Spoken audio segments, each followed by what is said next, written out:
Assalamu alaikum wa rahmatullahi wa barakatuh, my dear brothers, sisters, viewers and friends of Ikra TV. Welcome to another edition of Real Talk. I'm your host Iqbal Bana.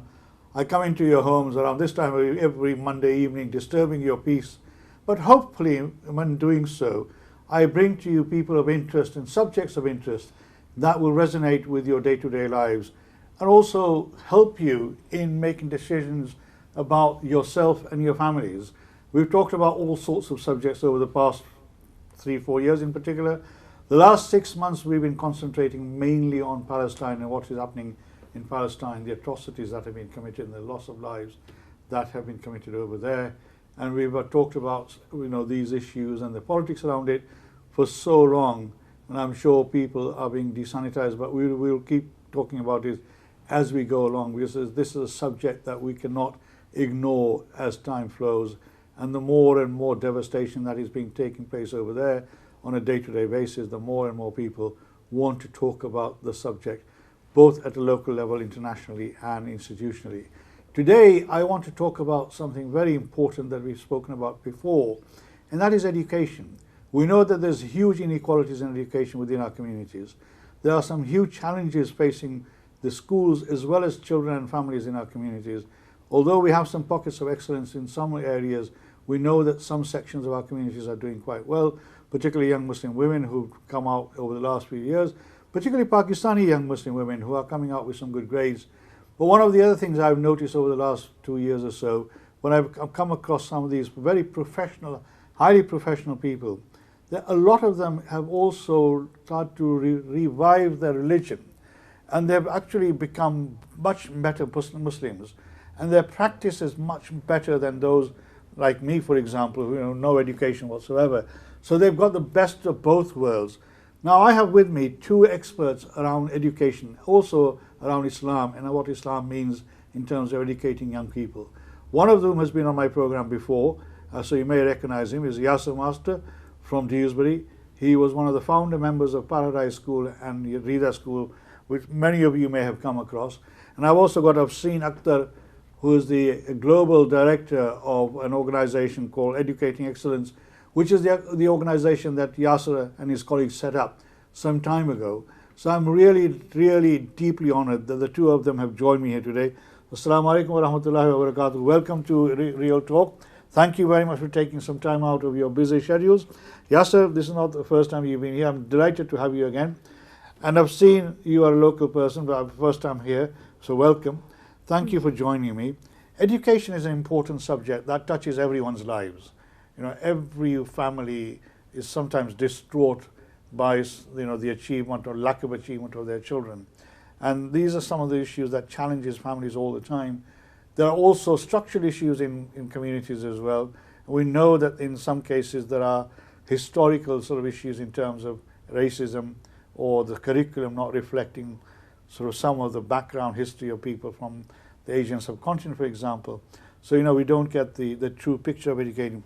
You actually have been, Yasser, instrumental in setting up Muslim educational schools. So Paradise School, which has become one of the major institutions in West Yorkshire, right? Alhamdulillah. That's been running for a number of years. Rida School, which is also in Dewsbury. And you have become a model that others have started to follow as well. So Educating Excellence, which is the business that you run, helping other communities as well. What was the purpose of setting up the Paradise School and Rida School with an Islamic ethos? Wa alaikum salam wa rahmatullahi wa barakatuh. Jazakallah for inviting us to Our the show. pleasure, sir. With regards to the inspiration, 23 years back, I was a secondary teacher in a state sector, state school. Whilst being there, I saw the environment. I saw that our children were being failed by the institutions not fully understanding, and the poison with regards to the within the curriculum which was being injected against our grain of Islamic ideology and beliefs. So that was the inspiration behind starting off these schools, that we wanted, number one, quality institutions which would understand the cohort of children which would come to us. Second element is the output would be correct. So to me, education, a lot of times when we talk education, people talk about GCSEs, people talk about grades, people talk about grade 8s and 9s. To me, that's only one aspect of education. Education is rounded. When we talk about the holistic child, we talk about it, but we don't really work about that. And even works which are just sort of thrown, it's like seed on ground without cultivation, without knowledge, and without the right sort of ingredients, these seeds will never become anything. So what we've got to understand here in education is the backdrop, the background information, making every single child a project. And this wasn't taking place within the state element. So I wanted to create a school, open schools, which would focus and work on that. And alhamdulillah, you know, the third element is the Islamic element, that every single hour a child is connected to the Creator from whatever subject. It shouldn't just be the case that we're teaching Kitab or Madrasa or Quran, that they're linked to the Creator. Our 24 hours should be linked to the Creator. So how could I couple all of this together? And this was only if we created our own schools with these objectives in mind. And that was the inspiration behind the schools. MashaAllah, subhanAllah. And that inspiration then has taken you to where you are now, where you've set up Educating Excellence, which is a global entity where you help other countries as well develop their own education programs.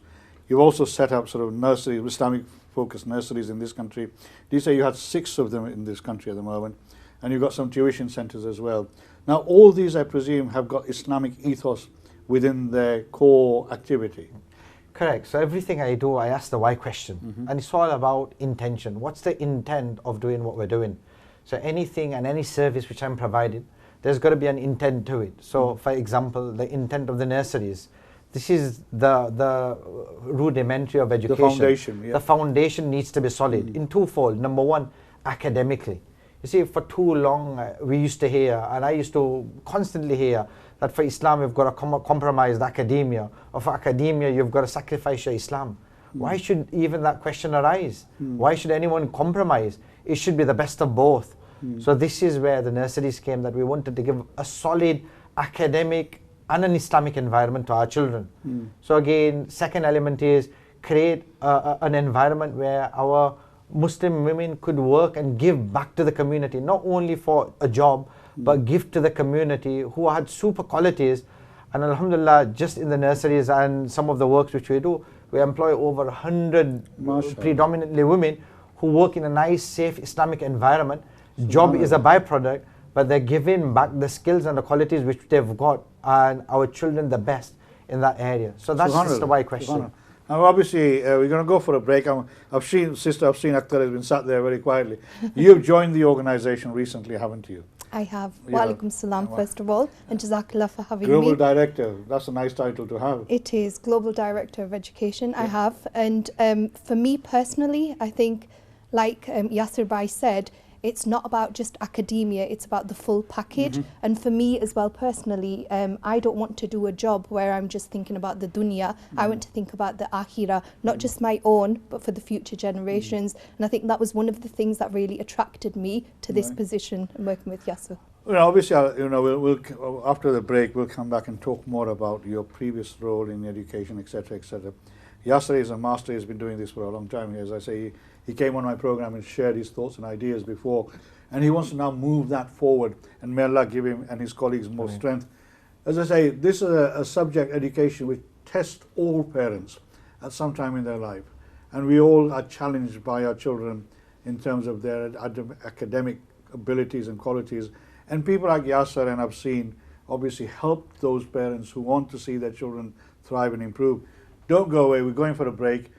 Go and enjoy your faluda, tea, coffee, whatever it is. Don't go away, we'll be back inshallah. Assalamu alaikum wa rahmatullahi wa barakatuh.